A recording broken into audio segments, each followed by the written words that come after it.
When we think about harvest, what we're really thinking about is collective meaning making. What are we accomplishing together? What meaning have we made together about the work we want to get done, and how can we share that or communicate that out?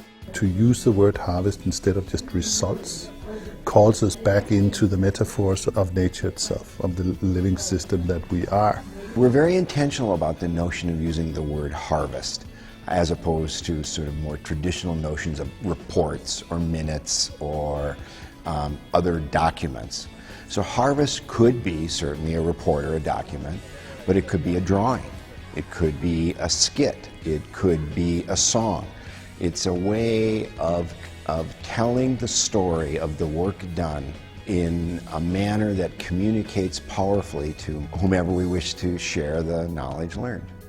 When I think about harvesting, I think of going through, an hour or two of a really tough conversation, and somebody has to keep an eye on the bigger picture of, what's actually being talked about here. So I always find that the value of harvesting is to really understand where people are at the end of a conversation and begin to understand what people pulled from it, and then begin to reach at least a consensus of what was heard in that conversation during the day.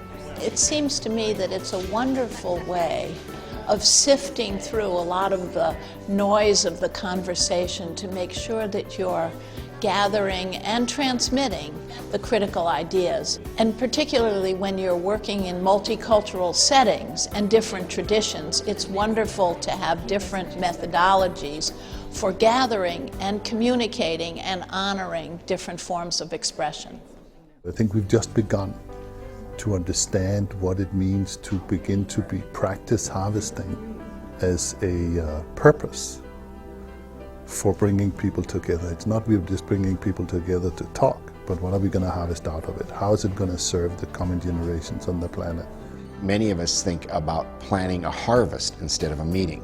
So we think about what's the meaning making that's going to take place, what are the artifacts that are going to represent the work done, how are we going to communicate what we've accomplished in our time together to our colleagues, to the community. So we think about that, and then we can plan back from that notion, that idea of harvest, of outcomes, and what are the best ways for us to get there.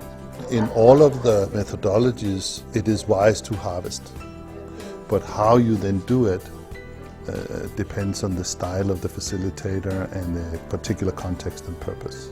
The intangible harvest, the relationships we create with each other, the trust that's created in the room, even the change in perspective that we may take with us, probably is more powerful than any artifact you can create.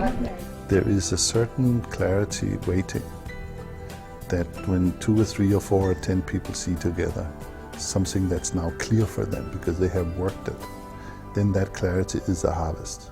So when you bring clarity and commitment together, out of that can arise action, because now people are moving in rhythm and they have decided, yes, we are going to do this and we are committed to do it. That to me is an incredible harvest.